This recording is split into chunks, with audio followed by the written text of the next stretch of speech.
Entramos al mensaje de esta mañana, es el tercer mensaje de nuestra serie preparándonos para el retorno. Hechos capítulo 2, Hechos de los Apóstoles capítulo 2, versículo 41 y 42. Dos sencillos versículos que yo ya perdí la cuenta de las veces que Dios nos ha regresado esos versículos, pero que más que solo un marco de referencia para el mensaje de hoy, sirven como un poderoso texto para mostrarnos claves en nuestro reordenamiento, en el proceso de reordenamiento en el que nos encontramos en esta mañana. Después de este poderoso tiempo que hemos tenido, no solo con la palabra, adorándole al Señor, y estoy seguro que como a todos nosotros, el Señor nos ha vuelto a quebrar al recordarnos no solo lo que ha hecho, sino lo que seguirá haciendo. Pero en todo esto, ni enterados de todo lo que hubiera hecho el Señor si no hubiera sido por la palabra revelada, ¿no? Verso 41 de Hechos capítulo 2, por esa razón quiero regresar estos versículos juntos. Dice, así que los que recibieron su palabra fueron bautizados y se añadieron aquel día como 3,000 personas, después del primer gran mensaje de Pedro, pleno Pentecostés, recordemos. Verso 42 agrega esta pequeña lista, ¿no? Dice, y perseveraban esos más de 3,000 personas que se bautizaron, perseveraban en la doctrina de los apóstoles, en la comunión unos con otros, en el partimiento del pan y en las oraciones. Interesante esa pequeña lista, ¿no? Que acabamos de leer en este versículo. Si usted se percata, decíamos la semana pasada, y así terminaba el mensaje del domingo pasado, a través del libro de los Hechos, usted encuentra regadas como perlas estratégicamente colocadas el espíritu de oración. Constantemente ve a la iglesia, a los creyentes orando, orando, orando, y esta iglesia se mantuvo en oración mientras Dios obraba cosas portentosas.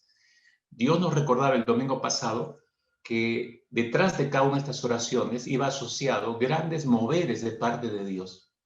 Y eso no ha cambiado, mis hermanos. Por eso planteábamos cerrando, o Dios nos desafiaba a esto la semana pasada, a que tomemos decididamente y demos decididamente el paso de pagar el precio por un avivamiento en nuestras vidas, por un reordenamiento en nuestras vidas. ¿Y el precio cuál es? Una ferviente vida de oración. Retomar una ferviente vida de adoración. Y mientras Él va operando, mientras Él va haciendo lo que tiene que hacer, lo que está en sus propósitos para nuestras vidas y la vida de la iglesia. Y nos hizo recordar que tenemos que estar plenamente convencidos y conscientes delante de su presencia, de tal manera de este asunto que podamos estar permanentemente orando para que Él nos convenza de pecado, incluso en los más pequeños pecados en nuestras vidas.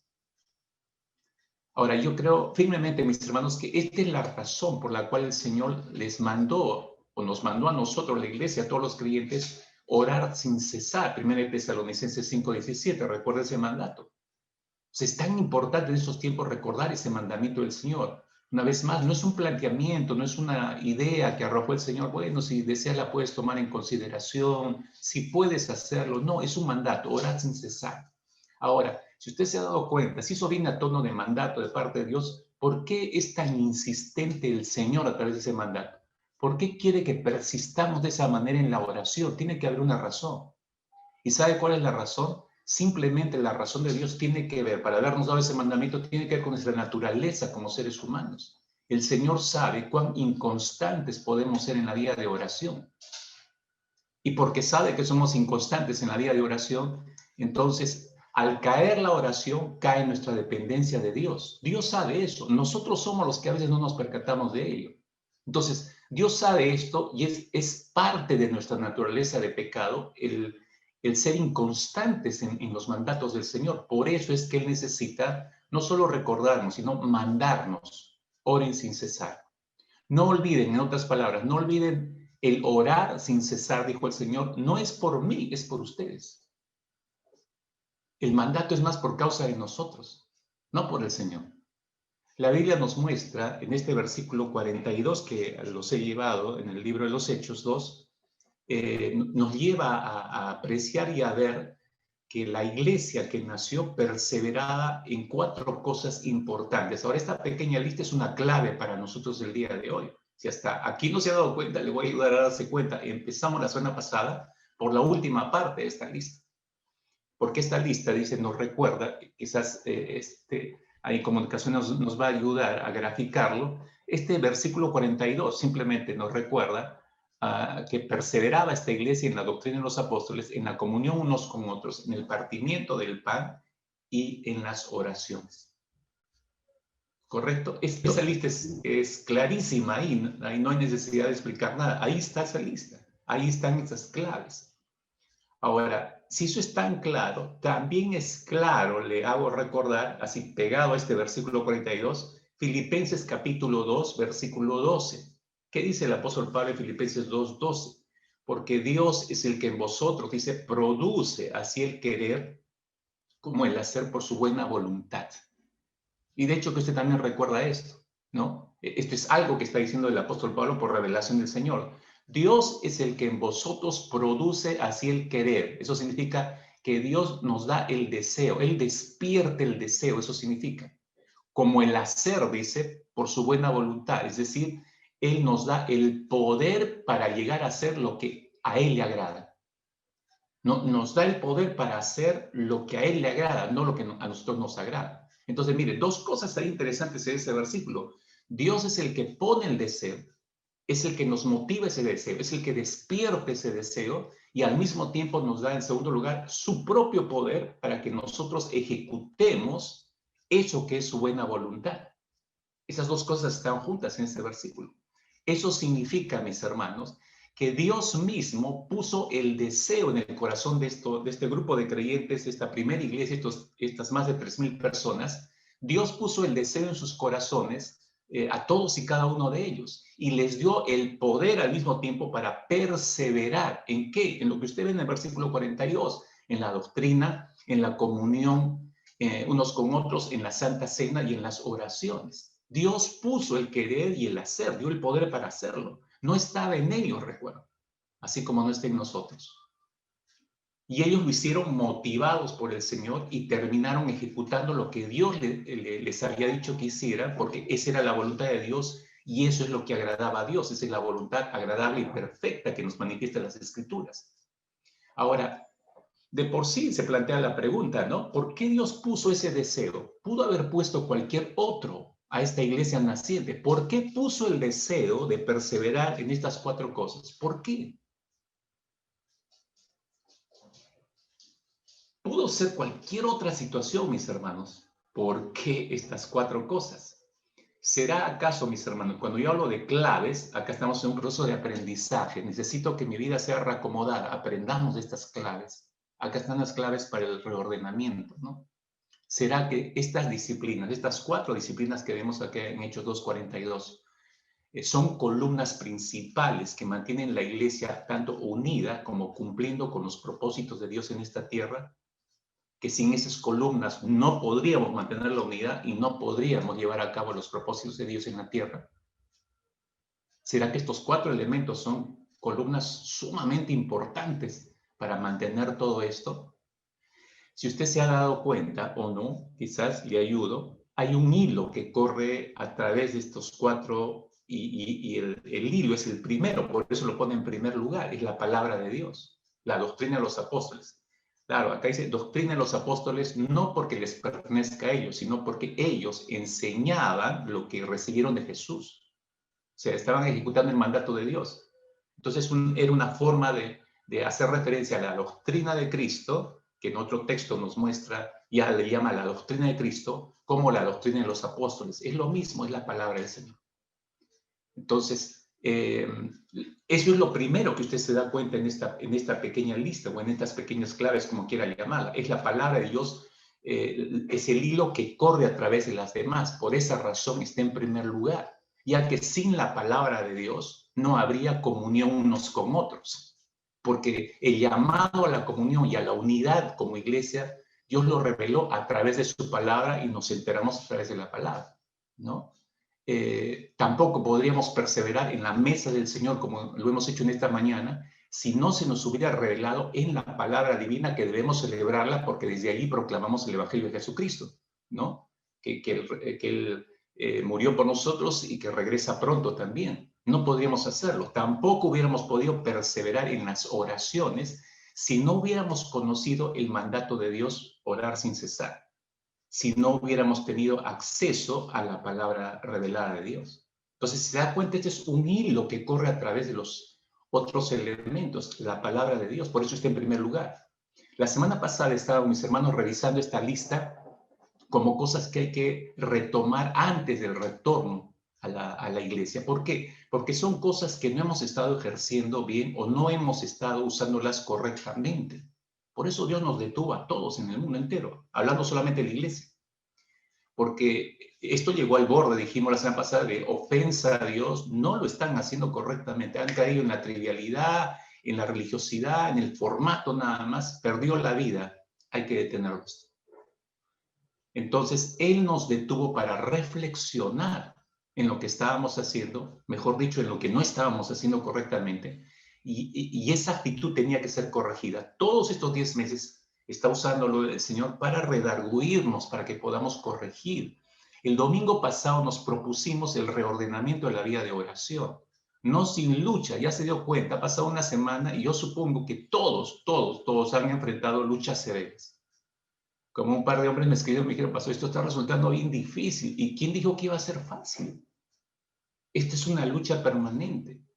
Advertimos la semana pasada, el primer interesado es el enemigo y nuestra carne, en segundo lugar, no nos va a permitir reordenar la vida de oración, porque no les conviene. Es el reino, es el reino al que nosotros queremos traspasar nuestra vida, pero no nos van a permitir dejar así nada más el anterior reino, el reino del yo, ¿no? Hoy nos proponemos dar un paso más, no solo reordenar la vida de oración, no tiene que olvidar esto, no es que ya pasó, hay mucho trabajo, hermanos. Toda nuestra vida nos va a tomar un reordenamiento de la vida de oración. Pero en segundo lugar tenemos que avanzar. Hoy estaremos hablando acerca de un reordenamiento de nuestra perseverancia en la palabra de Dios. Lo que acabamos de leer este versículo 42, perseveraban en la doctrina de los apóstoles, perseveraban en la palabra del Señor. Y déjenme empezar con este versículo 42, con la primera palabra que aparece en ese versículo y dice, y perseveraban en la doctrina de los apóstoles, en la comunión unos con otros, en el partimiento del pan y las oraciones, y perseveraban. ¿Qué cosa es perseverar, mis hermanos? ¿Qué cosa es perseverar? Mire, escúcheme con cuidado. Los cristianos primitivos, todos ellos comprendieron esto. Nosotros en los siglos se ha ido diluyendo la comprensión de esto. Perseverar aquí significa que ellos se ocupaban asiduamente con fidelidad a la doctrina de los apóstoles. Repito, y lo estoy diciendo de la manera más sencilla, hermanos. No voy a ir a escarbar que el griego y esto y lo otro. No, de manera sencilla. ¿Qué cosa es perseverar? Es ocuparse asiduamente con fidelidad a la palabra del Señor, a la doctrina de los apóstoles, a la doctrina de Jesucristo.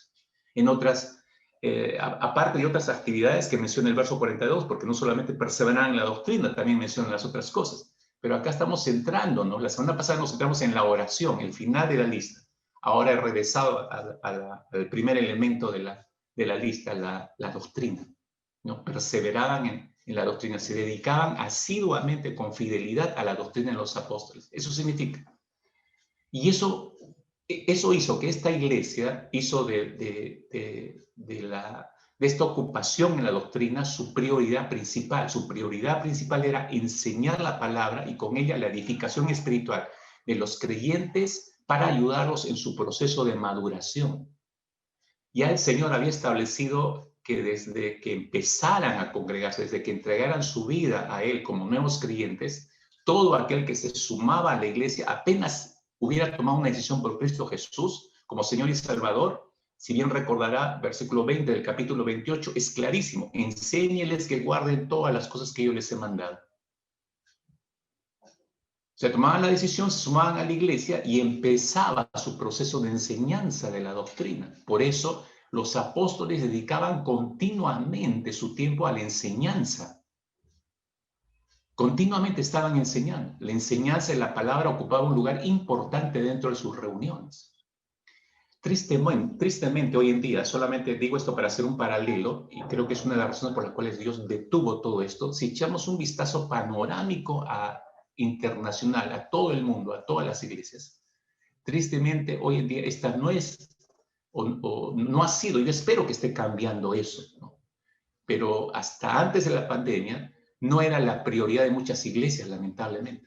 Muchos años antes que ocurriera la pandemia, de manera mundial, muchas congregaciones inmensas, grandes, llamadas las mega iglesias, y aún iglesias pequeñas, porque las iglesias pequeñas iban copiando lo de sus mayores, digamos, las iglesias grandes, que externamente parecían muy bendecidas por las múltiples actividades, pero actividades de qué? Entretenimiento y proyectos que mostraban lo que dicen las escrituras, eran como higueras estériles que no dan buen fruto de alabanza y adoración al Señor, que es el último propósito de la iglesia. El teólogo y pastor español Samuel Pérez Milos, un hombre recorrido en el ministerio y su relación con el Señor, es un férreo defensor de la importancia de la exposición bíblica en los cultos congregacionales. Samuel Pérez Milos dijo lo siguiente, lo he puesto por escrito para que lo leamos todos. Él dijo, la iglesia ha eliminado el púlpito y lo ha sustituido por escenarios, cuando lo que la gente necesita es oír la voz de Dios, no un espectáculo. El núcleo central de toda congregación debe ser la palabra. Si no, se genera un infantilismo espiritual de personas que son llevadas de un lado para el otro. Interesante esta descripción, ¿verdad? Es un hombre que viaja mucho por todo el mundo, de conferencia en conferencia, entonces puede ver la realidad mundial de la iglesia por muchos años. ¿Qué le ha ocurrido? ¿Qué ocurrió a la iglesia si empezó muy bien aquí en Hechos capítulo 2, como estamos viendo? ¿Qué le fue ocurriendo a la iglesia en los años, en los siglos? Simplemente, mis hermanos, lo que ocurrió fue que dejaron de perseverar en la doctrina. Empezaron a dejar de perseverar en la palabra de Dios. El resultado a nuestros tiempos, hablando contemporáneamente, es lo que el pastor Samuel Pérez Milos menciona y se lo acabo de leer. El Señor Jesucristo, mis amados, define la enseñanza bíblica como una prioridad esencial y Él estableció como un mandamiento para la iglesia. Regreso a Mateo 28, versículo 20, ¿no?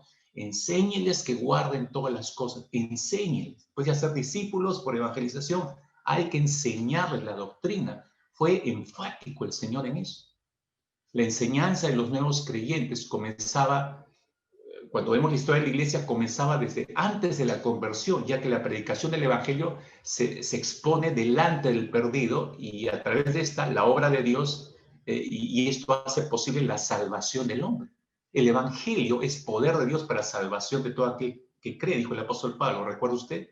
Solamente, pero ese poder se experimenta solo en la medida en que se predique la doctrina de la cruz. Es que no hay otra manera de recepcionar ese poder. 1 Corintios, capítulo 1, versículo 18, el apóstol Pablo lo dice de esta manera, porque la palabra de la cruz, se está refiriendo al evangelio, ¿no? La palabra de la cruz es locura a los que se pierden, pero a los que se salvan, esto es a nosotros, es poder de Dios. Es poder de Dios. La proclamación del evangelio, en otras palabras, no tiene que ser un discurso de entretenimiento. Lo que el pastor Milos menciona es esto, ¿no? La presentación, la predicación, la proclamación del evangelio no debe ser un discurso de entretenimiento a la gente, ni un relato de aventuras personales del predicador o de historias extrabíblicas que pretenden endulzar, decorar el mensaje para que el oyente se divierta un poco, amenice un poco la reunión y luego haga una decisión por Cristo.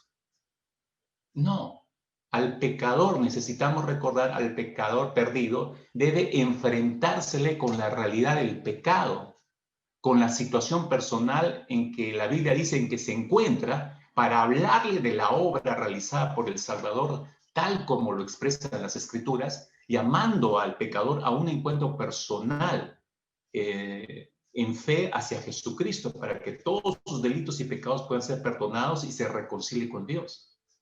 Esto creo que debemos tenerlo muy presente en nuestra anunciación del mensaje. No distraer a la gente, no diluir el mensaje, ¿no? Es central, el mensaje bíblico desde los evangelios. Después de la predicación del evangelio para salvación viene la formación bíblica del creyente. inmediatamente tiene que ser formado, que es un proceso de aprendizaje de la doctrina de los apóstoles. Se le adentra a la doctrina de los apóstoles, a la doctrina de Jesucristo, la cual es ese proceso, escúcheme, nunca termina, nunca concluye, nos toma toda nuestra vida. Lo que pasa con los discípulos que les enseña a caminar en la doctrina. Entonces, ahí ya uno le deja, pero el proceso continúa. Todos nosotros estamos en nuestro propio proceso. Los apóstoles entendieron esto muy claramente y por eso se dedicaron a formar a los creyentes en la palabra, en la palabra, en la palabra. Cuando una iglesia nacía como resultado de la predicación de la palabra, se buscaba el mejor modo de que los maestros formasen en la palabra a los nuevos creyentes. Usted recuerda cuando nace la iglesia, después de Jerusalén, nace la iglesia hacia el norte de Palestina, nace la iglesia de Antioquía, Hechos capítulo 11, versículo 25 hacia adelante, Bernabé, que es enviado a hacerse cargo de esta iglesia que estaba en plena formación, Bernabé dice, el versículo 25, fue Bernabé a Tarso en búsqueda de Saulo y cuando lo halló, lo llevó a Antioquía. Se congregaron allí todo un año con la iglesia y enseñaron, ahí está la palabra clave, y enseñaron a mucha gente. A los discípulos se les llamó cristianos por primera vez ahí en Antioquía. Pero esa frase es importante, lo llama a Pablo, lo trae a Saulo de Tarso, el apóstol Pablo, y se dedican todo ese año siguiente a enseñar. ¿Qué enseñaron? La doctrina de los apóstoles, la doctrina de Jesucristo. Ahora, después de enseñarles la doctrina, ellos debían seguir perseverando. Bueno, se supone, hermanos, ¿no? Pablo, cuando ya después fundaba iglesia, se quedaba un año, año y medio, les predicaba, les enseñaba la doctrina, nombraba líderes ahí, los ancianos, y seguía camino. Entonces, eso también significaba, no me puedo quedar siempre con ustedes, ¿no? Ya tienen que aprender a ustedes perseverar solos. Yo les enseño de un inicio cómo hacerlo y luego ustedes solos tienen que perseverar. Entonces debían, ya cada creyente debía aplicarse asiduamente, eso significa perseverar, debía aplicarse asiduamente a seguir aprendiendo y practicando la doctrina. Este debería ser el estilo nuevo de vida de los nuevos creyentes. Pero hermanos, anote, aquí está el cortocircuito. Esto es lo que tenemos que reordenar. Acá hay un cortocircuito. Repito, retrocedo un poco. Se supone que nos enseñaron la sana doctrina y quienes nos discipularon, o de gracia del Señor, Él trató con nosotros. Tenemos que aprender solos ya a caminar en la sana doctrina, a perseverar solos, no que nos estén recordando a cada instante. Ya debemos crecer y madurar en ese sentido. Pero ahí está el cortocircuito, acabo de mencionar. Si revisamos la historia de la iglesia hacia adelante, lo que vamos a hallar es muchos episodios, desde Pentecostés, muchos episodios hacia adelante, después sobre todo de 200, 300 años después de que Cristo regresó a su gloria, hay varios episodios de relajamiento de la iglesia para seguir aprendiendo y practicando la sana doctrina. Poco a poco se iba relajando. Si pasamos de golpe a Apocalipsis, usted verá las tragedias de las iglesias a las cuales les llama la atención en Apocalipsis.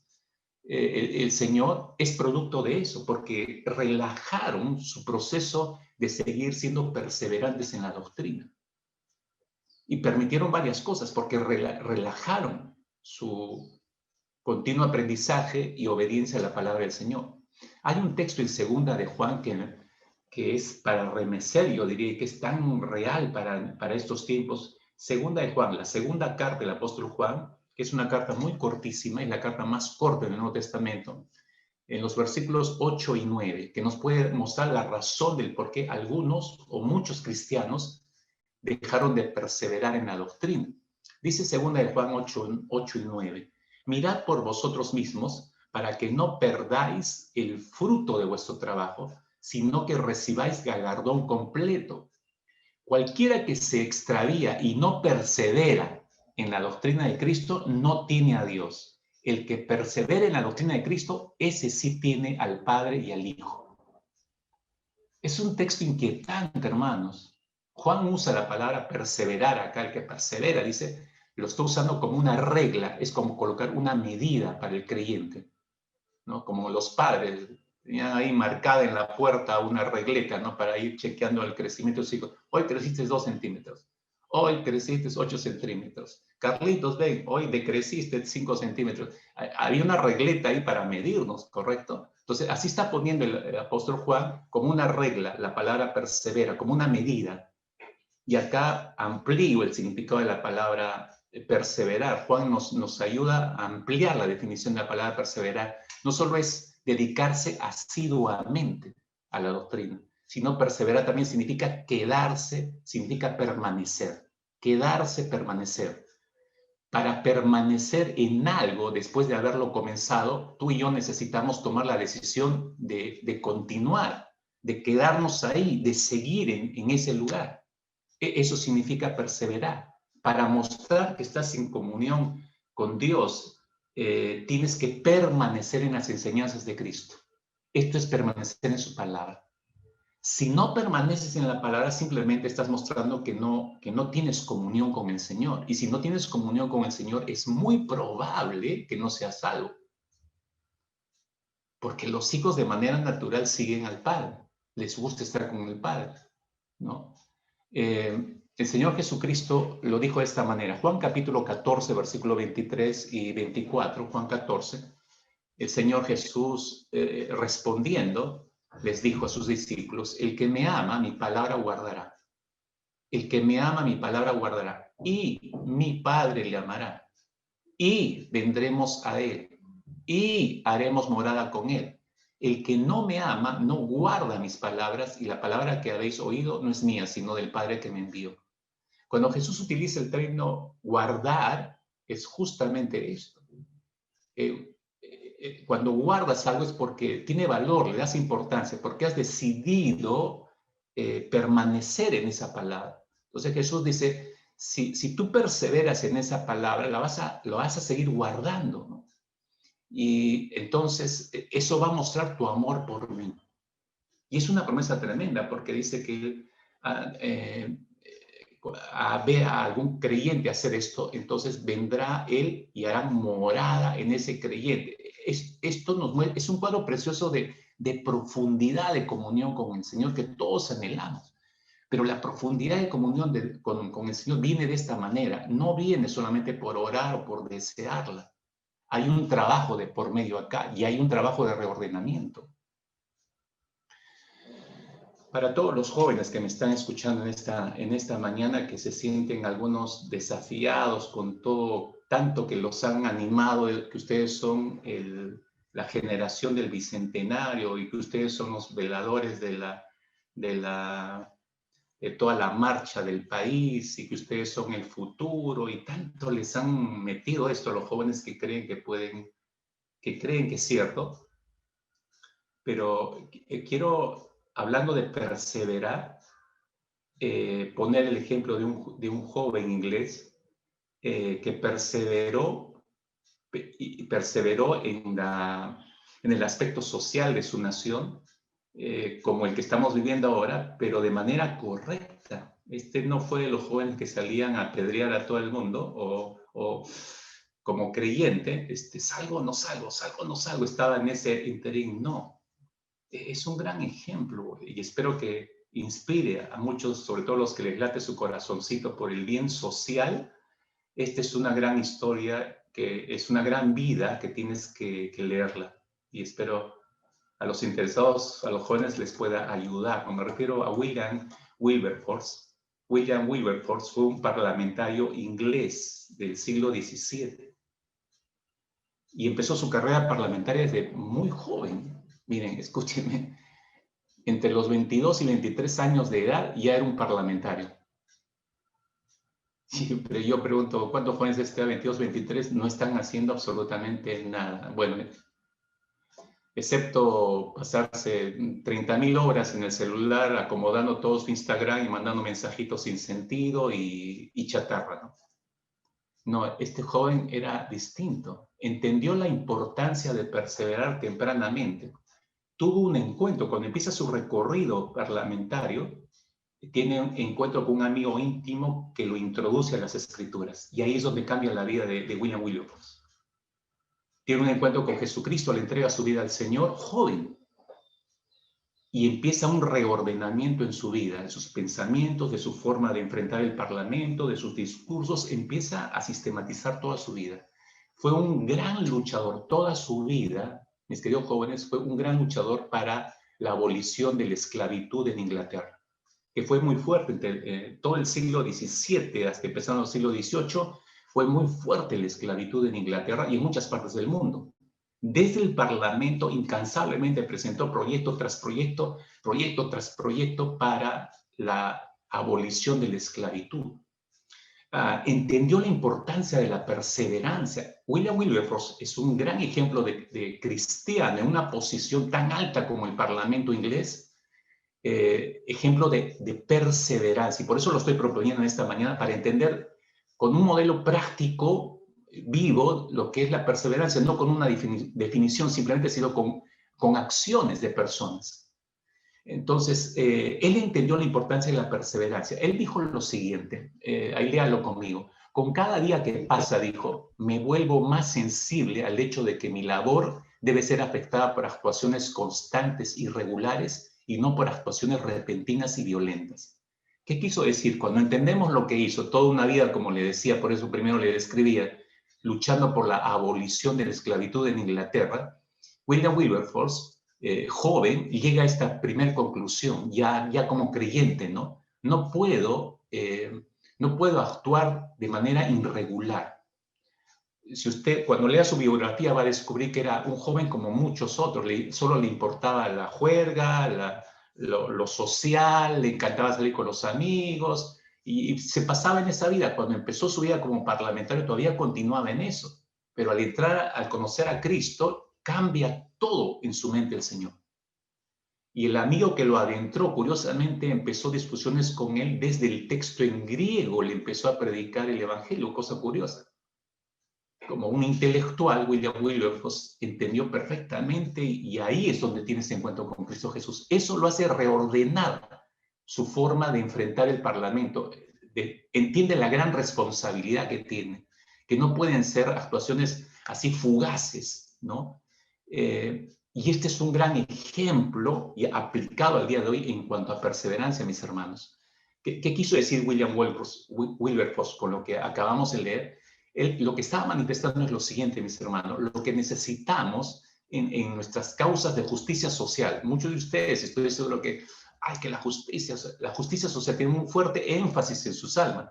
Lo que necesitamos en la causa de la justicia social para defender el aborto, contra la familia y todo eso son causas sociales. No solo eso, las causas de la misión, algunos laten sus corazones por la misión, fundar iglesias en medio de los pueblos no alcanzados, la causa de la santidad personal, el evangelismo y el discipulado a la que estamos abocados, llevar a las personas a los pies de Cristo y que crezcan amándole siempre. Escúcheme, Wilberforce decía, no son brotes de energía fugaces, no tienen que ser brotes de energía fugaces, sino tienen que ser vidas que perseveren en lo que están haciendo, que sepan correr las carreras de resistencia bien y no solamente las carreras cortas. Y estoy usando un ejemplo del atletismo. En mi época escolar, yo lo he comentado con algunos, a mí me encantaba correr y casi yo me había especializado en carreras cortas. Me gustaban las carreras cortas porque son más rápidas. Yo pensaba eso, estaba equivocado. Una carrera de 100 metros, no, ya corres 100 metros y ya te das por todo ahí, pero una carrera de 400, de 1500, no, es otra cosa, necesita mayor preparación. Falso, se necesita la misma preparación.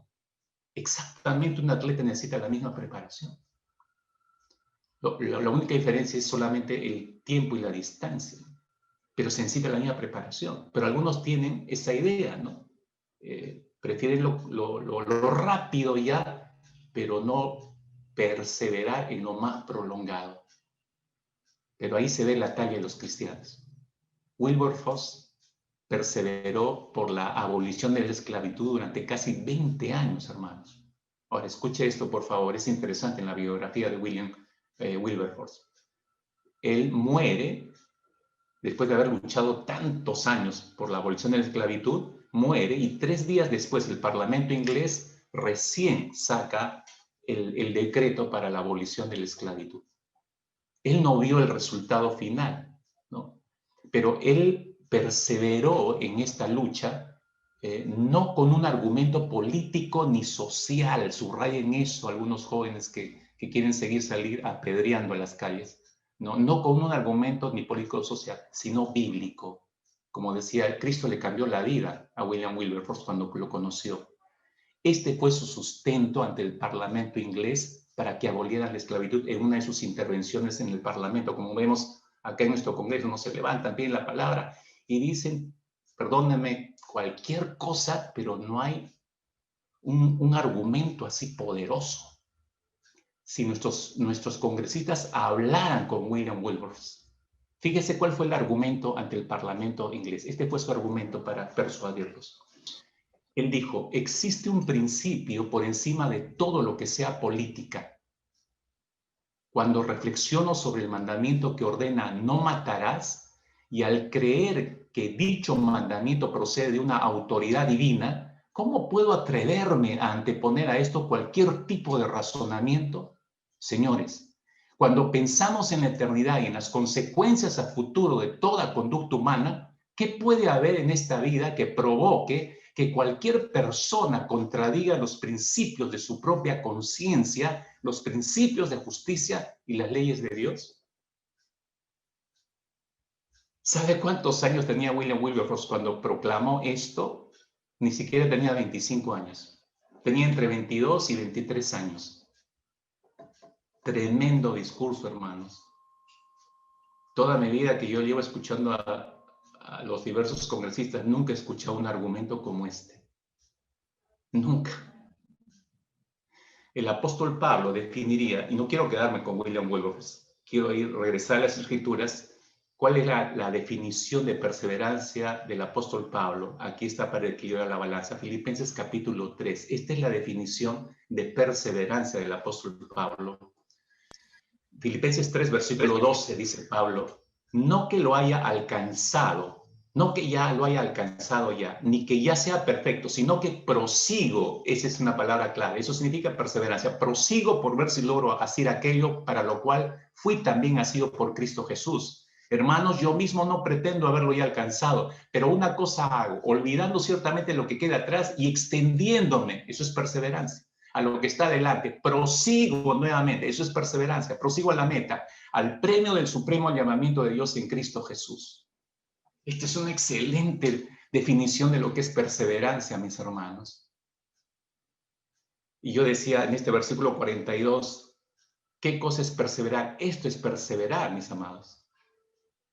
Pero no quiero quedarme solamente en la definición, sino ¿qué es perseverar? Dice el verso 42 de Hechos 2, perseverar en la doctrina de los apóstoles. ¿Qué significa perseverar en la doctrina de los apóstoles? En Efesios 6, 17, que es un texto que usted conoce también, en plena descripción de la armadura de Dios para los creyentes, ¿recuerda? Dice en el verso 17 específicamente, tomad el yelmo de la salvación y la espada del Espíritu, que es la palabra de Dios. Tomad el yelmo de la salvación y tomad la espada del Espíritu, que es la palabra de Dios. Ese texto nos aclara lo siguiente, hermanos. Tenemos que identificar que estamos en medio de una guerra. Y si estamos en medio de una guerra, es de suponer que para tener éxito en la batalla en contra del enemigo, no solamente debemos usar elementos de protección, sino también debemos contar con armas de ataque. Pensando en esto, es que nuestro Padre Celestial nos ha provisto nos ha entregado la espada del Espíritu, que es la palabra de Dios. Ahora, todas las doctrinas espirituales están contenidas en la palabra de Dios. Entonces, perseverar en la doctrina de los apóstoles es perseverar en la palabra de Dios, ¿se entiende? El autor a los Hebreos, capítulo 4, versículo 12, agrega lo siguiente y dice, ciertamente la palabra de Dios es viva y poderosa, y más cortante que cualquier espada de dos filos, penetra hasta lo más profundo del alma y del espíritu, hasta la médula de los huesos, y juzga los pensamientos y las intenciones del corazón. Note, mi hermano, mi hermana, por favor, que esta espada, la espada del espíritu, que es la palabra de Dios, no es una espada que daña, no es una espada que hiera, sino es una espada que edifica, levanta, transforma, anima. A quien sí destruye por completo es al enemigo y a todas las estrategias, mentiras, artimañas del enemigo, pues tiene el poder, dice este texto, de penetrar hasta lo más profundo del ser humano con el fin no solo de destruir todos los pensamientos, deseos, intenciones que el enemigo haya sembrado en nuestros corazones o que la carne haya producido y se haya enraizado en nuestros corazones. Cuando Pablo mencionó la espada del Espíritu, ¿qué es lo que tenía en mente el apóstol Pablo? Porque él solía utilizar como Jesús elementos conocidos para todos en ese tiempo. Lo que probablemente dicen los historiadores tenía en mente era una espada utilizada por los soldados romanos, conocida como la espada gladius. Y la espada gladius era una de las más famosas, las más temidas. En manos de un hombre hábil, de un soldado romano hábil, era un arma terrible, hermanos. ¿Por qué? Porque estaba afilada por ambos lados, por lo que era letal contra un enemigo sin armadura. Pero la punta del gladius también estaba afilada de tal manera que podía perforar una armadura. Por eso era temida esta arma. Pero mire, el apóstol Pablo está diciendo, la palabra de Dios es aún más afilada que el gladius. Es mucho más poderosa que el gladius. ¿No? Es mucho más eficaz que el gladius. Es capaz de penetrar hasta lo más profundo del corazón, las intenciones, las actitudes, y también es una herramienta de discernimiento en manos de personas debidamente entrenadas, déjeme decirlo, debidamente entrenadas. Le pongo una ilustración rapidísima. Nuestro Señor Jesucristo nos demostró lo valioso de estar cimentados en la palabra de Dios y la forma tan efectiva que es usar la espada del Espíritu. Usted recordará Mateo capítulo 4, cuando Jesús es atacado por Satanás, en un momento de haber terminado un largo ayuno, un tipo de ayuno y oración de 40 días, en un estado físicamente de debilidad, pero espiritualmente totalmente fortalecido, Satanás lo tentó 3 veces, si bien recordarán, y si bien recordarán, las tres palabras en respuesta con las cuales contrarresta el Señor Jesucristo nos muestran de manera magistral de cómo se usa la espada del Espíritu. Escrito está, escrito está, escrito está. Y eso te muestra un dominio tremendo del uso de la espada por parte de Jesús. Ahora, pero no solamente es útil para con Satanás. A ver, nuestra tendencia, recuerda como evangélicos, es echarle la culpa todo a Satanás.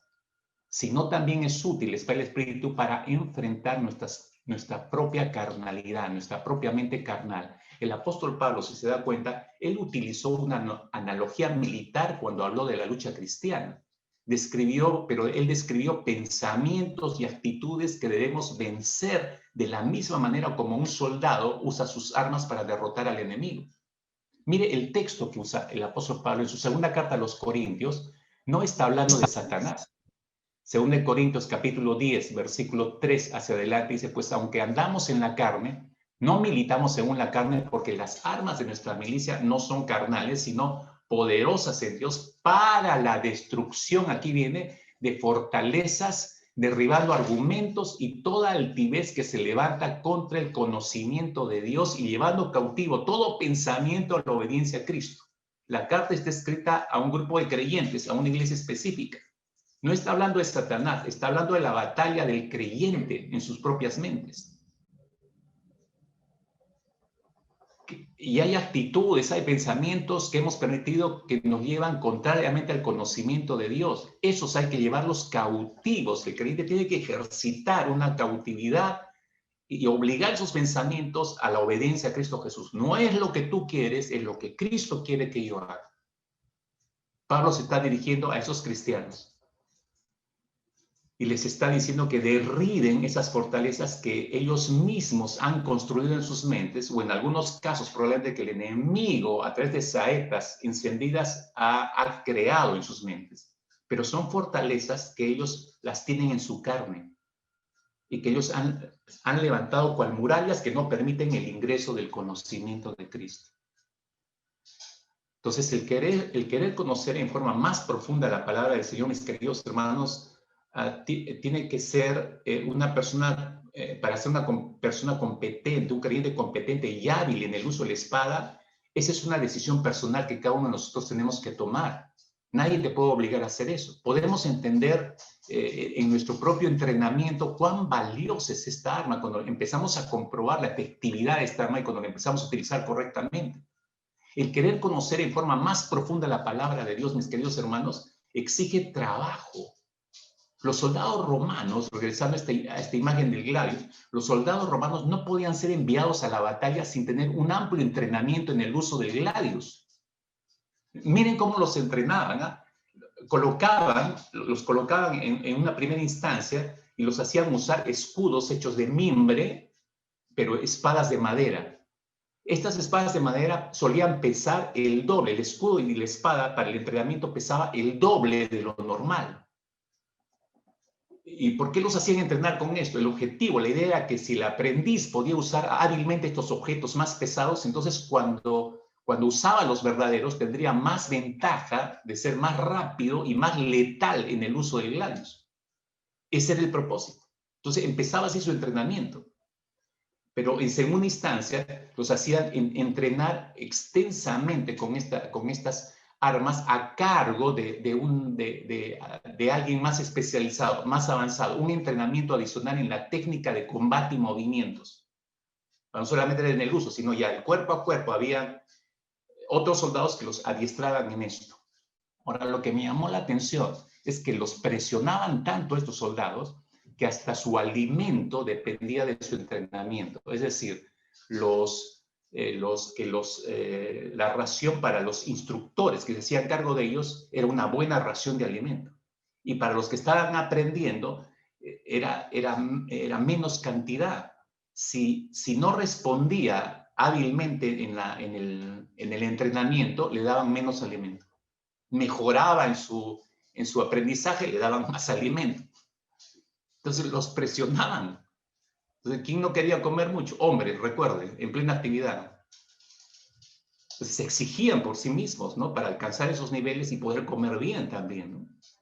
Bueno, pero este es el enfoque que debemos tener en nuestros propios entrenamientos, mis hermanos, para ayudarnos a convertirnos en verdaderos guerreros espirituales y que usen bien la palabra de verdad, que tracen bien la palabra de verdad. Como decía hace un instante, esto no viene gratis, hermanos. Exige mucho trabajo, muchísimo trabajo. Pero la pregunta que me da vueltas es, Señor, ¿por qué no perseveramos en la doctrina de Cristo? ¿Por qué es que no perseveramos en la doctrina de Cristo? Y quiero responder a una serie de inquietudes de repente, porque estamos viendo eso ahora. Muchos se han desaparecido de la iglesia, no han perseverado. Y aún los que están conectados no perseveran en entrar a las conexiones, perseveran en estar en un estudio, en una reunión, sí, perseveran en eso, pero no están perseverando en lo oído. Quiero llevarlo a 3 experiencias y yo oro, de verdad, hermanos, oro, que pueda esto ser como una bombilla de luz que le encienda su mente para que haga su reordenamiento de su vida de perseverancia en la doctrina del Señor. Ya reordenó su vida de oración, está en ese proceso, sume ahora reordenamiento de su perseverancia en la palabra, en la palabra. Hay 3 experiencias que los 11 discípulos de Cristo tuvieron y esas 3 experiencias sirven para nosotros como alerta para no caer en lo mismo y dejar de perseverar en lo que aprendimos en la palabra del Señor, porque eso les ocurrió a los 11 apóstoles. Te comento rápidamente y voy empalmando con nuestra propia experiencia. Quizás ahí encuentres las respuestas por la cual ahora has dejado o están algunos de ustedes así, no solo desanimados, sino que han tirado, como se dice, la toalla y hay una falta de interés. Apenas entran y escuchan. Sí, les gusta escuchar. No es suficiente que nos guste oír la palabra. La primera experiencia, digamos, traumática para los 11 discípulos fue la traición de Judas. Y empiezo por ahí. La traición de Judas. ¿Qué figura es para nosotros el día de hoy? ¿Qué figura es la traición de Judas? La traición de Judas para nosotros el día de hoy es como si representara los diversos reveses que sufrimos en la vida. ¿Cómo es eso, pastor? Ahorita te explico. Los diversos reveses que sufrimos en la vida. Creemos que todo nos va a ir porque somos cristianos, va a ir todo bien y de pronto, ¡pum!, nos dio media vuelta una situación. Y no la esperaba y me agarró y me derribó y me desalentó. Dejé de perseverar.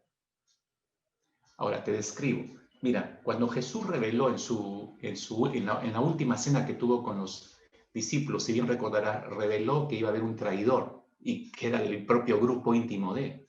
¿Te acuerdas? ¿Qué ocurrió? ¿Cómo reaccionaron todos? Se escandalizaron, dice el Evangelio. Y todos empezaron a preguntarle, ¿soy yo, Señor? ¿Soy yo, Señor? Pero esa duda generó confusión entre los discípulos. Y esa confusión mental les hizo perder de vista las profecías bíblicas. Miren, le estoy diciendo algo sumamente importante y crucial acá. Les hizo perder de vista las profecías bíblicas. Ninguno de ellos perseveró, ni siquiera pudo recordar las palabras proféticas ya anunciadas 800 años atrás, antes. Ninguno de ellos recordó cuando Jesús estaba diciendo que iba a ser traicionado, que alguien lo iba a entregar. Ellos seré yo, Señor, de confusión, turbación de mente. Ninguno se acordó y dijo, no, pero la Escritura dice esto. Hay una profecía dada por el profeta fulano de tal o por el salmista. Entonces eso hubiera bajado la atención. Ok, estamos en esos tiempos, pero ninguno lo recordó. Profecías como cuál, pastor. Salmo 41:9, específicamente hablando de eso, de la traición de Jesús. Salmo 41:9 dice, aún mi íntimo amigo, en quien yo confiaba, el que de mi pan comía, contra mí ha levantado su calcañar. ¿Sabe cuándo se dio esa profecía? 800 años antes de la vida de Cristo. O Salmo 55, versículo 12 al 14, dice el salmista, porque no me afrentó un enemigo, lo cual habría soportado, ni se alzó contra mí el que me aborrecía, porque me hubiera ocultado de él, sino tú, hombre, al parecer íntimo mío, mi guía, mi familiar. Miren los términos que utiliza el salmista acá, que juntos comunicábamos dulcemente los secretos y andábamos en amistad en la casa de Dios. Son los salmos proféticos de este momento, específicamente la traición de Jesús hecha por Judas. ¿Se dan cuenta, mis hermanos, que ninguno de los discípulos en aquella cena recordó estas profecías dadas al respecto? Ninguno las recordó. ¿Que por qué no perseveramos nosotros en la palabra de Dios? Si alguien me pregunta, miren, los diversos reveses que nos da esta vida nos hacen perder de vista hasta el texto bíblico con que el Señor nos puede haber maravillado el mismo día que nos ocurrió el problema. Usted tiene su tiempo precioso, devocional, antes de irse al trabajo, Dios, ¡pum!, lo impacta con una palabra, la toma, se aferra, le da gloria a Dios, llora, le adora, le glorifica al Señor, sale a trabajar, llega a su trabajo y de pronto ese golpe que usted no esperaba, esa circunstancia terrible en su vida lo agarra como desprevenido y le pega el golpe y lo derribe de un solo tirón. De un solo golpe lo trae abajo. Y allí, en medio de su dolor, lo primero que piensa probablemente, o lo que está pensando actualmente, es, ahora, ¿cómo voy a solucionar este problema? ¿O cómo voy a pararme? ¿Cómo voy a pararme solo de este asunto, de este golpe? ¿Cómo me voy a recuperar yo de este asunto? ¿O cómo voy a salir solo de este asunto? Claro, ya empezó mal, le pegó el golpe, lo derribó. ¿Usted se acuerda ahí tirado de lo que el Señor le dijo horas antes? Probablemente no. De lo que le dijo la semana pasada, antepasada, los momentos gloriosos que tuvo. No, somos así en nuestra mente y corazón. Lo olvidamos en fracción de segundos. Y empezamos a pensar cómo nosotros pararnos, cómo nosotros recuperarnos. En ese momento yo no recuerdo cuando mi corazón desmayare por un golpe y haya sido derribado, llévame a la roca que es más alta que yo. No estamos recordando en ese momento eso. Es tan fuerte el golpe que estamos tratando de buscar soluciones, nuestras soluciones, en lugar de perseverar en la palabra. Venid a mí todos los que están trabajados y cansados, Quien tenga falta de sabiduría, pídamela. Clama a mí, yo te responderé. Mas busca las cosas de arriba. Persevera en la doctrina, persevera en la oración. No te dejaré, no te desampararé. Aquí yo estoy contigo todos los días. ¿Te acordaste de alguna de estas promesas de parte del Señor? ¿Verdad que no? Algunas se asoman por allí probablemente.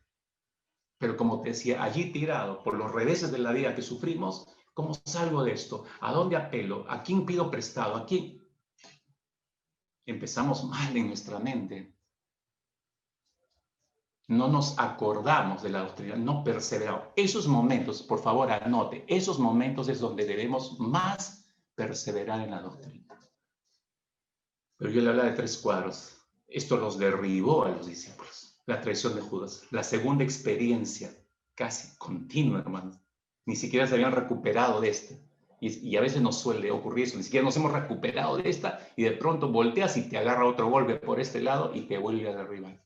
La detención de Jesús en Getsemaní. La detención de Jesús en Getsemaní. ¿Qué representa eso para nosotros en este tiempo? Si la traición de Judas es los reveses que nos da la vida muchas veces que no lo esperamos. La detención de Jesús en Getsemaní son las circunstancias difíciles y dolorosas que solemos nosotros tener en la vida y pensamos que Cristo tampoco puede ayudarnos. Entonces nos preguntamos, ¿a quién poder recurrir? Ahora, ¿quién me salvará? No sé si he hecho esa pregunta, ¿no?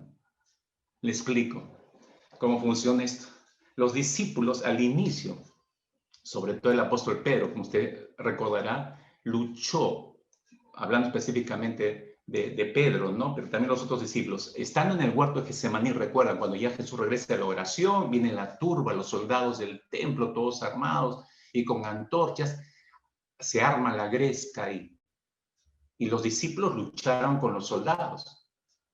Y Pedro sobre todo luchó, peleó, hasta cortó una oreja. Pero luego todos, hermanos, todos ellos huyeron despavoridos por el miedo. Todos huyeron despavoridos por el miedo. Yo no sé, mis hermanos, voy a especular un poco, yo no sé si mientras corrían para esconderse, mientras los soldados trataban de perseguir y como conocían el huerto ellos muy bien, pudieron escabullirse, pero todo era la carrera. Mientras ellos corrían, no sé si ellos mientras iban a ocultarse o cuando ya llegaron al lugar donde se pudieron sentar seguros y pensaron y revisaron lo que había ocurrido, no sé si estaban pensando en la manera en que Jesús fue aprisionado. Entonces estaban diciendo en su mente, no se supone que es el Hijo de Dios, no se supone que es el Dios todopoderoso y no pudo librarse de esos soldados. Entonces, si no pudo librarse de los soldados, entonces tampoco puede hacer nada en favor nuestro. Si no pudo tomar al traidor y sacarlo a la luz y terminar con eso, entonces, ¿cómo puede arreglar mis problemas? Entonces tuvieron que empezar a preguntarse, no sé si alguno o todos, ¿acaso podía habernos ayudado si él ni siquiera pudo librarse de esa turba, ni siquiera pudo defenderse? Tampoco entonces me va a poder defender a mí. Y de pronto quizás la aguda pregunta, una de las preguntas más terribles, hermanos, ¿y si seguíamos al hombre equivocado? Si seguíamos al hombre equivocado. Y esas mismas dudas, hermanos, escúcheme por favor, esas mismas dudas pueden estar bombardeando tu mente justo en estos precisos días, en estas precisas semanas. Y te provocan a pensamientos como estos. Y si por gusto estoy orando para que Cristo me ayude en este problema y en verdad no va a poder hacerlo, y si por gusto estoy pidiendo a Cristo que me libere de este pecado y rompa esta cadena de esclavitud cuando en realidad no lo va a poder hacer, y si en vano estoy creyendo que Cristo podía salvar, ayudar a mi matrimonio, a mis hijos, a mi familia, cuando en realidad nunca va a poder hacerlo, y si ingenuamente le he entregado mi vida a Cristo creyendo ser salvo y no lo soy porque Él no tiene poder para salvar a nadie. Y si en vano esperamos una redención final que no llegará porque lo que dijo Jesús que volvería por segunda vez y si fue una mentira piadosa. Se dan cuenta, mis hermanos, que ninguno de los discípulos, allí en toda la Gresca, en el Getsemaní, mientras corrían, ¿alguno se acordó de las profecías ya dadas al respecto de ese preciso momento? Ninguno, hermanos. Ninguno recordó, por ejemplo, Salmos 2, versículo 1 y versículo 2. ¿Por qué se amotinan las gentes y los pueblos piensan cosas vanas y se levantan los reyes de la tierra y príncipes consultarán unidos contra Jehová y contra su ungido? Esa profecía halló su cumplimiento en Mateo capítulo 26, versículos 3 y 4, donde leemos entonces: los principales sacerdotes, los escribas, los ancianos del pueblo se reunieron en el patio del sumo sacerdote llamado Caifás y tuvieron consejo para prender, aprisionar con engaños a Jesús y matarle. El Salmo 2 fue escrito 800 años antes de la venida de Cristo. Hermanos míos, lo que quiero decir es que necesitamos recordar en los momentos más difíciles, esto lo hemos dicho varias veces, en los momentos más difíciles necesitamos recordar que Jesús, escuche, Jesús no queda atado de manos frente a lo que les acontece a sus hijos. Debemos recordar que Él es más que suficiente, todo lo puede, Él es el Dios todopoderoso, tenemos que recordar esto. Lo que leemos en 1 Crónicas 29:11, ¿no? Tuyo son, Señor, la grandeza y el poder, la gloria y la victoria y la majestad. Tuyo es todo cuanto hay en el cielo y en la tierra. Tuyo también es el reino y tú estás por encima de todo. Tú estás por encima de todo, hermanos. ¿Habrá por eso algo que sea difícil para el Señor?, dice el profeta Jeremías.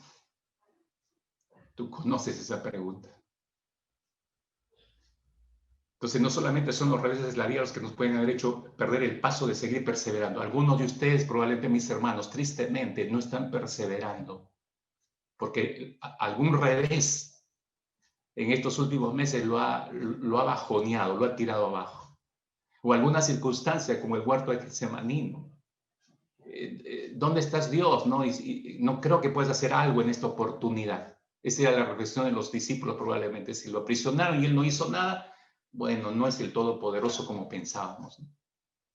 Pero el tercer evento, porque esto es gradual, los fue llevando mucho más lejos. La crucifixión y la muerte de Jesús, como solemos decir en el argot popular, ya fue el acabose, en la mente y el corazón.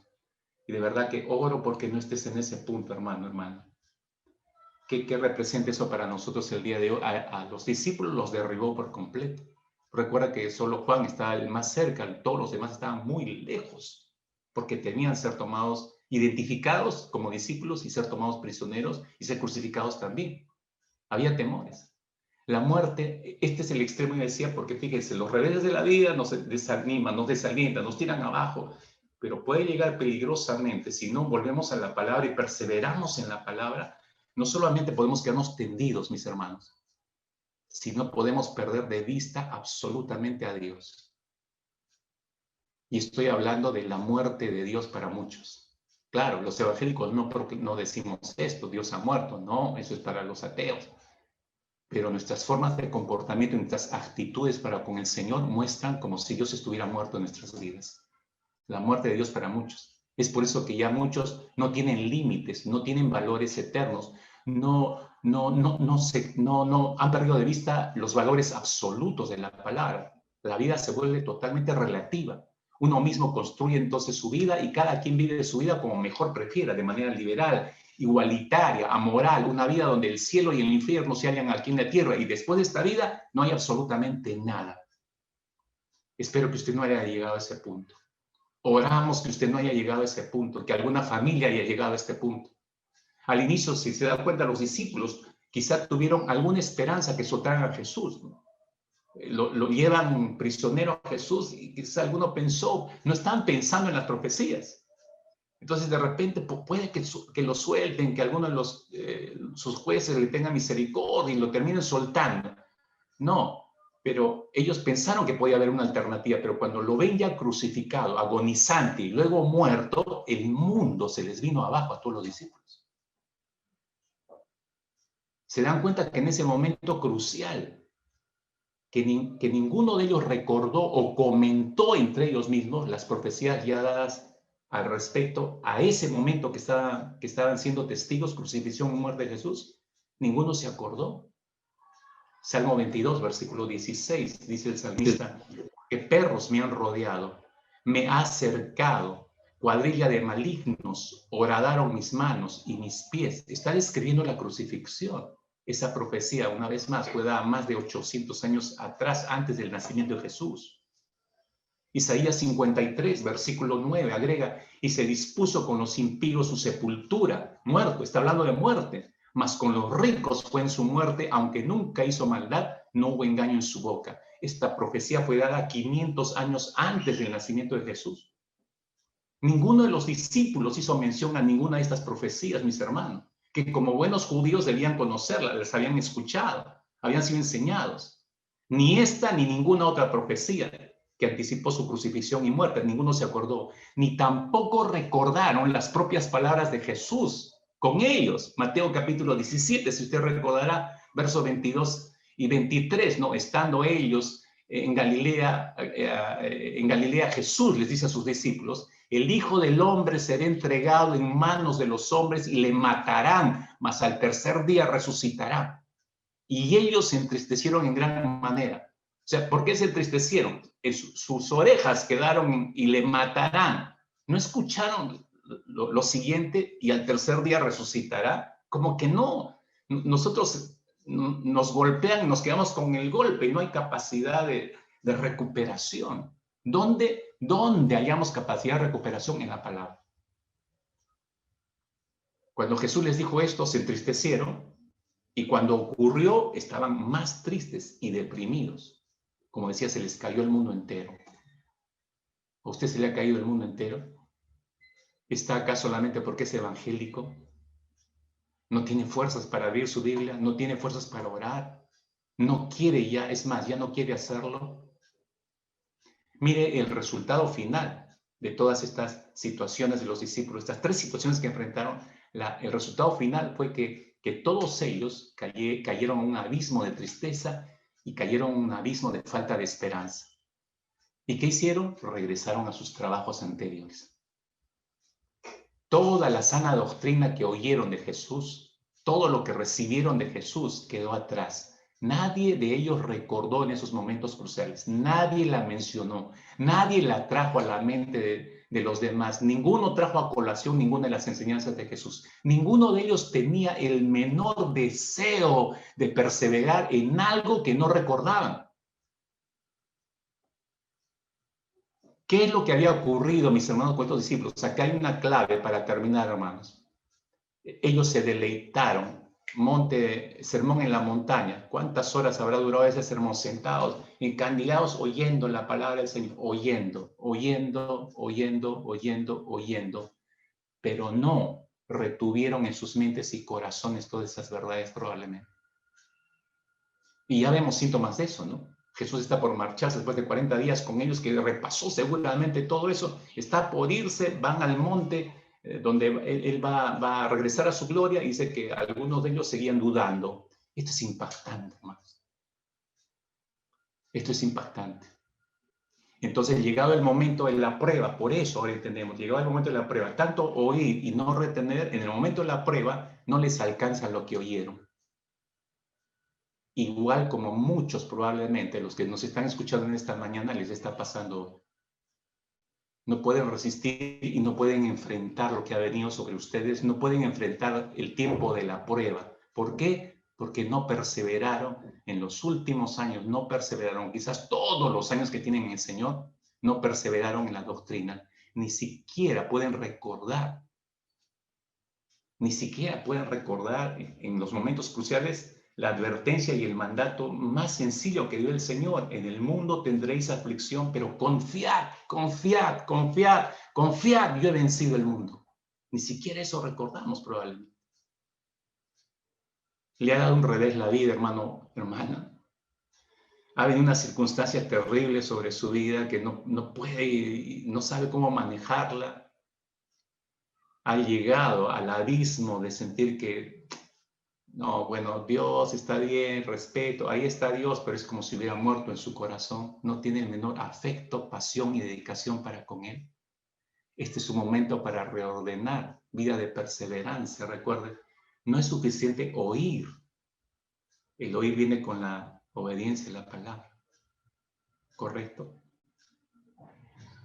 Antes de orar, mis hermanos, Porque, como decía la semana pasada, tenemos que poner por hecho esto. Si Dios nos ha dicho que tenemos que reordenar, no solamente vida de oración, tenemos que reordenar perseverancia en la doctrina del Señor, en la doctrina de Jesucristo. Entonces, antes de orar y pedir perdón, agarre un buen lápiz, agarre su cuaderno de notas, anote. Ahí tengo 7 cosas puntuales, igual como la semana pasada hicimos para reordenamiento de vida de oración, para reordenamiento de la perseverancia en la palabra. ¿Está listo? ¿Está lista? Número 1. Número 1. Cambie de actitud hacia la palabra de Dios. Empiece por eso. Cambie de actitud hacia la palabra de Dios. O sea, no puede cada día con desgano, a ver, voy a ver qué tendrá, ¿no? Ahora, no siento ganas de entrar, no, tienes que cambiar de actitud. Se tiene que haber una actitud de, esta es la vida para mí, necesito recobrar esto. Dele un giro a su actitud al ver a la palabra cada día. Número 2, establezca disciplinadamente un tiempo diario con la palabra de Dios. Establezca un tiempo. Este va a ser mi tiempo con la palabra del Señor. Y no trance, no negocie con ese tiempo. Me voy a jugar con mis amigos fulbito, pero es justo mi tiempo con el Señor. Pero ya, al regreso, Señor, al regreso, no trance esos tiempos. No negocie esos tiempos. El tiempo con la palabra debe ser su tiempo con la palabra. Y es la palabra y la oración. Ambas cosas van juntas, por si acaso. En tercer lugar, no se deleite solo en oír la palabra, que ya lo hizo por mucho tiempo. No se deleite solo en oír la palabra, sino interaccione con la palabra. Empieza a conversar con el Señor. Pregúntele a Dios y deje que Él le responda a través de la palabra. O sea, interaccione, oiga, interaccione y luego de la conversación con el Señor, levántese y salga a obedecer lo que Dios le ha dicho. En tercer lugar, o en cuarto lugar, establezca su ruta de conversación con Dios. Establezca su ruta de conversación con el Señor. ¿Qué quiero decir? No avance en la palabra, hermano, hermana, no avance en la palabra brincando de un texto a otro. A ver, ¿qué tiene que decirme el Señor? Abro la escritura, me voy para el último, me voy para el otro lado. No, Ezequiel me tocó que piña, no entiendo nada, me voy a este Nuevo Testamento. No brinque en la palabra, establezca una ruta de conversación, avance ordenadamente, libro por libro, carta por carta, evangelio por evangelio, ordenadamente. Si usted empieza con el Evangelio de Mateo, bueno, no esté saltando, quédese en Mateo hasta terminarlo. Desarrolle su vida devocional diaria a través del Evangelio de Mateo. Pero me envían el audio de los devocionales. Sí, eso es algo complementario, ¿no? Para ayudarlo. Pero usted haga su propia disciplina ordenadamente. En quinto lugar, restablezca el altar personal, conyugal, familiar, de estudio de la palabra de Dios y de la oración. Esto va junto. Restablezca ese altar. Todas las parejas ya saben, porque estuvieron el viernes junto con nosotros en esto, levantar un altar que lo glorifique a Él. Restablezca ese altar caído probablemente. En sexto lugar, comparta lo que Dios le haya hablado. Comparta lo que Dios le haya hablado. Las redes sociales, hermanos queridos, las redes sociales deberían ser usadas para bendecir a otros con la palabra que Dios me ha bendecido a mí, pero lamentablemente no son utilizadas para eso, usted sabe.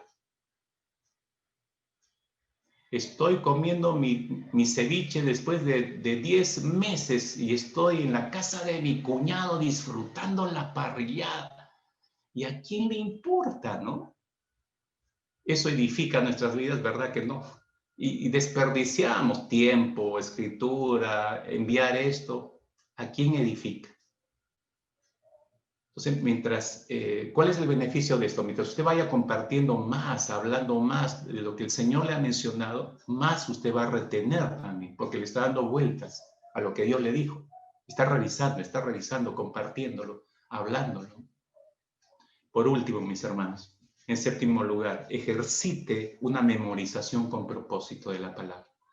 ejercite una memorización con propósito de la palabra. Dios le dijo a su pueblo, le doy 2 textos de referencia en este sentido, como memorización por la palabra. Yo sé, hay muchos de ustedes que tienen memorizado varios textos, ¿no? Y algunos escriben, envían textos y todo eso, pero ya entró en su mente, ya entró en su corazón, ¿no? Memorícelos. ¿Por qué es importante esto? Memorizar con propósito es, decía hace un instante, usted lo va compartiendo, se va haciendo raíz, carne en usted, lo va obedeciendo, se va haciendo más carne en usted, porque usted ha retenido esa palabra que el Señor le dijo. ¿Por qué tengo que hacerlo? Dios le dijo a su pueblo, Deuteronomio capítulo 6, versículo 6, si ustedes recordarán, dijo, estas palabras que yo te mando hoy estarán sobre tu corazón. Eso significa sobre tu mente. Y para los cabezas de familia, ¿por qué tiene que grabarlas? Porque Deuteronomio 6:6 sigue diciendo, ¿no? Estarán sobre tu corazón y las repetirás a tus hijos. ¿Cómo vas a repetir algo que no has retenido? Memorización con propósito. Pero nos vamos al Nuevo Testamento, en boca de Jesús, Juan capítulo 14, versículo 21. Ya Jesús mismo está diciendo, el que tiene mis mandamientos y los guarda, guardarlos, memorización con propósito. El que tiene mis mandamientos y los guarda, ese es el que me ama. Te he dado 2 puntos de referencia, uno en el Antiguo y uno en el Nuevo, ¿no? Entonces, esas 7 cosas son cosas muy prácticas, mis hermanos, para el reordenamiento de nuestra vida de perseverancia en la doctrina de Cristo, o la doctrina de los apóstoles, como dice el libro de los Hechos. ¿Correcto? Entonces, tome su lista y con eso entramos a orar delante del Señor. Todos los que tengan que pedir perdón por no estar haciendo esto, por haber tenido una vida desordenada y no perseverancia en la doctrina, básicamente, este es el momento de pedir perdón al Señor. Y luego presenta tu lista, Señor, me propongo hacer esto a partir de hoy. Voy a reordenar mi vida con esto, Señor. Oramos. Padre, gracias por tu palabra, por un lado. Gracias por como mi esposa oraba hace un momento atrás, por este precioso momento que nos has dado en la Santa Cena, en tu mesa, de recordar primeramente lo que hiciste. Porque esto nos ha quebrado, Señor, a tal punto, y así quebrados nos has llevado a escucharte a ti. Qué gran beneficio, Señor. Nuestro corazón ha estado no solo sensibilizado para recibir tu palabra. Hoy oramos no solamente para recibir, por haber recibido tu palabra, sino para ponerla por hecho. Tú mismo mencionaste que no deseas oidores, sino hacedores de tu palabra. Eso buscamos, Señor, en medio de nuestras luchas y batallas, pero eso es lo que buscamos, eso es lo que deseamos, Señor, ser hacedores de tu palabra. Señor, somos totalmente conscientes y oramos en esta mañana por todas las familias, Señor, que han pasado y que siguen pasando por reveses muy difíciles, Padre. Algunas cosas ni siquiera las comprenden probablemente algunos. Otras circunstancias que han tenido que enfrentar, aún los tienen recuperándose algunos de ellos, a otros quizás totalmente derribados y probablemente algunos, Señor, totalmente falto de fe para creer que tú puedes hacer mucho más de lo que ellos están viendo. Padre, te rogamos que trates con cada uno de nosotros, con cada familia, con cada esposo, con cada esposa, con cada hijo, Señor. Tú nos conoces a cada uno mejor que nadie. Tú sabes lo que necesitamos. Tú sabes, Señor, cómo podemos enfrentar estas situaciones y tú sabes cuánto puede costar el implementar planes como estos, Señor. Pero por alguna razón nos has encerrado en nuestras casas para volver a adiestrarnos, para cuando volvamos a las iglesias. ¿Por qué? Porque así volveremos diferentes y así podremos ayudar a otras familias en mejor posición, Señor. Así que, Padre, en esta mañana oramos para que cada familia, Señor, cada cabeza de familia implemente, haga sus reacomodos y sus reordenamientos en su vida de contacto con tu palabra, que puedan perseverar a partir de hoy, Señor, que puedan cerrar un capítulo de desidia en cuanto a tu palabra y que abra un nuevo capítulo de perseverancia en tu palabra, Señor. Así como lo empezaste a hacer con la vida de oración de cada quien la semana pasada. Padre, nos ponemos a disposición tuya, así como nos quebraste recordando tu gran obra y perfecta obra en la cruz del Calvario. Señor, síguenos quebrantando. Bueno nos ha sido ser quebrados para poder entender tus leyes, tus mandamientos y tus estatutos. Bueno, Señor, bueno es que nos lleves a estos puntos, Padre bueno. Solo tú puedes hacer esto, colocando el deseo de hacerlo y el poder para hacerlo, Señor, para que desemboquemos a hacer tu buena y perfecta voluntad. En el nombre de Cristo Jesús, Señor nuestro. Amén. Amén.